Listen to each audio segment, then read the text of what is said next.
بسم اللہ الرحمن الرحیم۔ السلام علیکم۔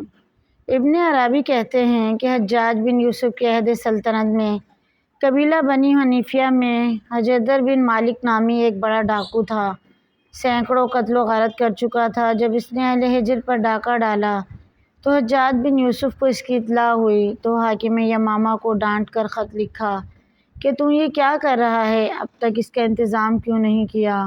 فوراً حجدر کو گرفتار کر کے ہمارے پاس بھیج دو۔ حجاج کے قہر و غضب اور قہر معنی حکومت کے خوف سے لوگ ویسے ہی تھر تھراتے تھے۔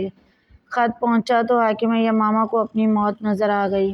قبیلہ بنی مرود ابن حنظلہ کے ہوشیار اور بہادر لوگوں کو بلا کر ان کے لیے ایک بڑا انعام مقرر کیا کہ وہ حجدر کو قتل کر دیں یا قید کر کے لے آئیں۔ یہ لوگ اس کی تلاش میں نکلے۔ جب اس کے متسخر کے قریب ہوئے تو ان میں سے ایک آدمی کو یہ پیغام دے کر بھیجا کہ ہم لوگ بھی تمہاری جماعت میں شریک ہو کر رہنا چاہتے ہیں۔ حجدر کو ان پر اعتبار ہو گیا اور ساتھ رہنے کی اجازت دے دی۔ یہ سب لوگ حجدر کے ساتھ رہنے لگے، یہاں تک کہ ایک روز موقع پا کر اس کو باندھ لیا اور حاکم یمامہ کے پاس پہنچا دیا۔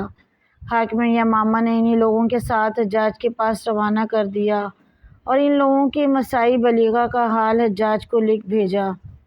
حجدر جب حجاج کے سامنے پیش ہوتا ہے اور اس کو یہ بھی معلوم ہوا کہ حجاج بن یوسف وہ خونخوار انسان ہے کہ 1,20,000 انسانوں کو باندھ کر قتل کر چکا ہے، مگر اس کی جرأت دیکھیے کہ جب حجاج نے اس سے پوچھا کہ تجھے اس راہزنی اور ڈاکہ ڈالنے پر کس چیز نے آمادہ کیا تو کہا 3 چیزوں نے، ایک اپنے دل کی جرأت و شجاعت، دوسرے بادشاہ کا ظلم، تیسرے زمانے کے حوادث۔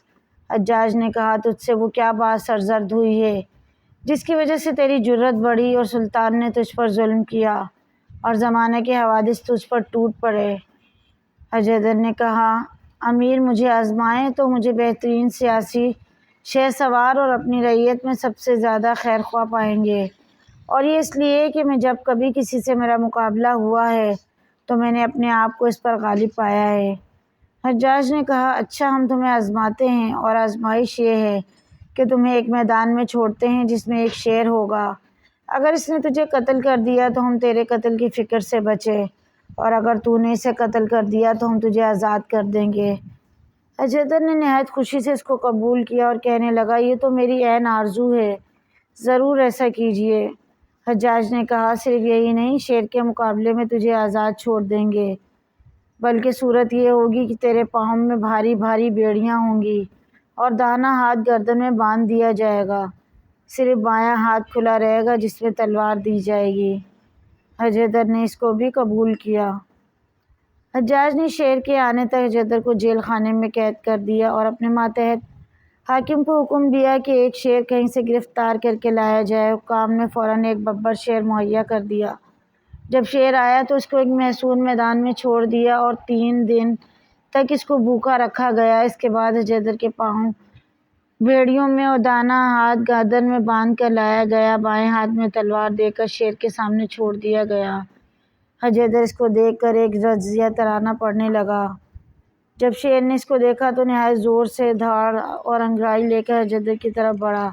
جب شیر بالکل قریب آ پہنچا اور ایک نیزے کا فاصلہ رہ گیا تو حجدر نے زور سے جست کی اور اس زور سے شیر پر تلوار کا وار کیا کہ ایک وار میں شیر ختم ہو کر زمین پر گرا، اور ادھر حجدر پیروں کی بیڑیوں کی وجہ سے پیچھے کو جا پڑا۔ حجاج اور اس کے عنوان ایک دریچہ سے یہ تماشا دیکھ رہے تھے۔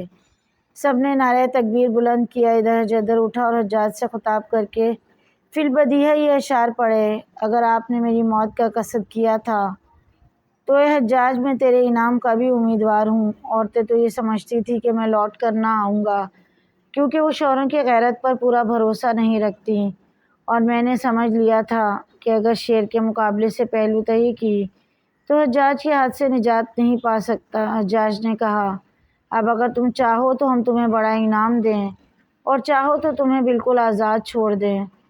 حجدر نے کہا کہ نہیں، میں امیر کے ساتھ رہنا چاہتا ہوں۔ چنانچہ حجاج نے اس کے لیے اور اس کے سب گھر والوں کے لیے بڑے بڑے وظائف مقرر کر دیے۔ مزید ایسی ویڈیوز کے لیے چینل کو ضرور سبسکرائب کریں۔ ویڈیو پسند آئے تو لائک، شیئر، کمنٹ کیجیے۔